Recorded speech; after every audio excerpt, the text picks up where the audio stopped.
सड़कों पर बैठने की जरूरत नहीं है, रोडों पर बैठने की जरूरत नहीं है। हमने कोई गैर कानूनी काम नहीं किया है। हम लोग सिर्फ आप लोगों से इतना बोलते हैं कि हमें हमारे घर जाने दीजिए।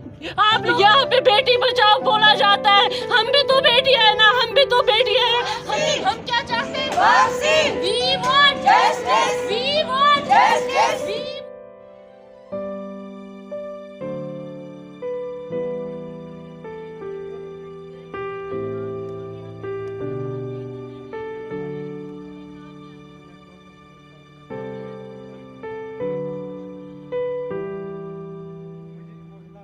अगर ये एक बंदा निकला, तुम लोग भी तो निकलो ना हमारे लिए। तो मैं तो आपका ताबेदार हूँ, रोने की कोई जरूरत नहीं। हम तो आपकी भाई हैं। छोटे छोटे बच्चे, ये बच्चे भी तो स्कूल जाए ना।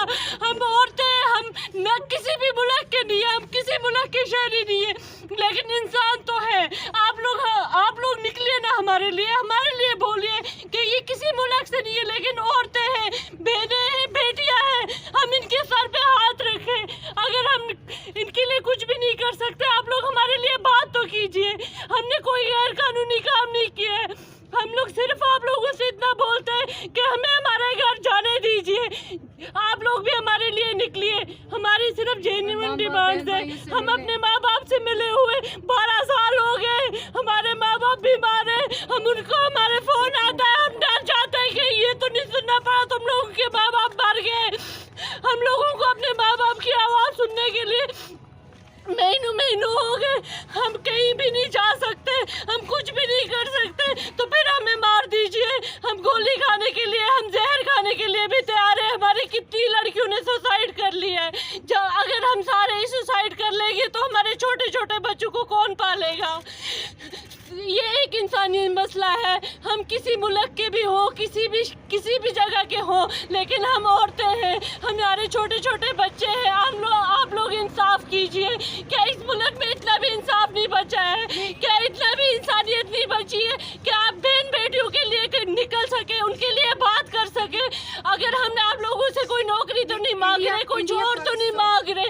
आप अपने सारे मुद्दे, सारी चीजें अलग रखें, सिर्फ इंसानियत के तौर पे सोचे। ह्यूमन राइट्स वाले कहाँ है? औरतों के हकूक के लिए इतनी बात की जाती है, यहाँ पे बेटी बचाओ बोला जाता है। हम भी तो बेटियां है ना, हम भी तो बेटियां हैं, हम भी तो औरतें हैं। हम किससे बोले जाके, हम किससे कहे जाके?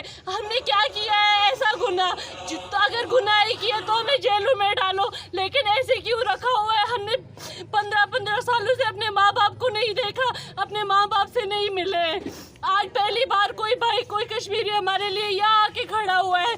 आप लोग किसी और की भी अगर इंसानियत जागे तो वो आओ, वो निकलो, वो देखो कि हम इंसान हैं, जीते जागते इंसान हैं। तुम लोगों की तरह हम भी इंसान हैं। जैसे तुम लोगों की बेटियां हमारे जैसे आप लोगों की बेटियां हैं, वो भी तो हमारे मुल्क में आ रही है। आपकी शादियां भी एक साल में आती है, एक साल में उतरती है, उसको भी तो आने देते हैं।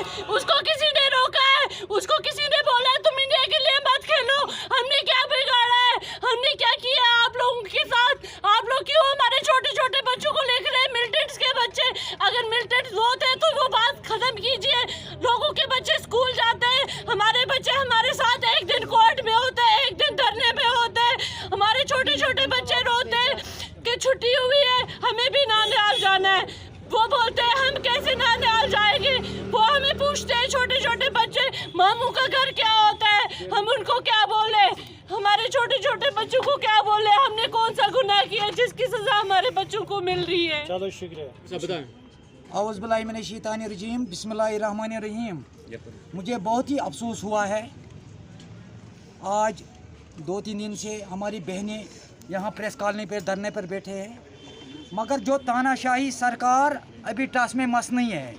अगर उनकी बेटी या बहन उनको रोड पर बैठेंगे, नेताओं लोगों की बहनें रोड पर बैठेंगे, क्या वो बर्दाश्त कर सकते हैं? नहीं कर सकते हैं।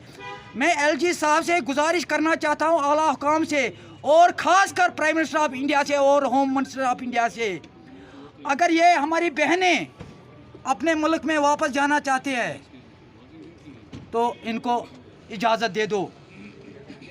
तो इन्होंने कौन सा गुनाह किया है? ना तो ये मिलिटेंट है, ना तो आज़ादी मांग रहे हैं। अगर ये मांग रहे हैं कि अपना वतन हमको वापस भेजो, उनको कौन सा फर्क पड़ जाएगा? पेरेंट को मिलना चाहिए, बच्चों को मिलना चाहिए। तो एलजी साहब ने आज तक उनको बात ठुकराया है। ये बड़े अफसोस की बात है। मैं एलजी साहब से गुजारिश करना चाहता हूँ, पूरी तौर इनका जो जेन्युइन डिमांड है वो पूरी तौर हल किया जाएगा। तभी बच्चे भी पढ़ाई नहीं कर रहे, तो इंशाल्लाह खुदा के जनाब, खुदा के घर में देर है अंधेर नहीं है। ऊपर वाला तो फरियाद सुनेगा इनका। सबसे पहले मेरा गुजारिश इनका यही है, सबसे पहले ऊपर वाले से फरियाद करो, वही सुनने वाला, वही रहम करने वाला। आजकल जो नेता लोग हैं वो कोई फरियाद सुनने वाला नहीं है। Okay, thank you. सबसे पहले ऊपर वाला फरियाद सुनता है। मैं आपके माध्यम से, चैनल के माध्यम से, मीडिया के माध्यम से गुजारिश करता हूं एलजी साहब से, होम मिनिस्टर साहब से, जो इनका जेन्युइन डिमांड है वो पूरी तौर हल किया जाए। ये भी अपने बच्चों को चैन से ज़िंदगी बसर कर सकते हैं। जो भी सर वही मुझे ये बताया कि उनको उमर अब्दुल्ला ने यहाँ पे उस वक्त एक पॉलिसी के थ्रू लाया था, एमनेस्टी पॉलिसी के थ्रू एक सेफ प्लेटफॉर्म इनको दिया गया था नेपाल से यहाँ पे एंट्री होने का। तो जब वो पॉलिसी एग्जीक्यूट गई थी उस वक्त उनको इसके बारे में नहीं सोचा था कि इनको कैसे स्टेबल करना है। और जनाब मैं गुजारिश करता हूँ आपको, ये सवाल उमर साहब को करना चाहिए।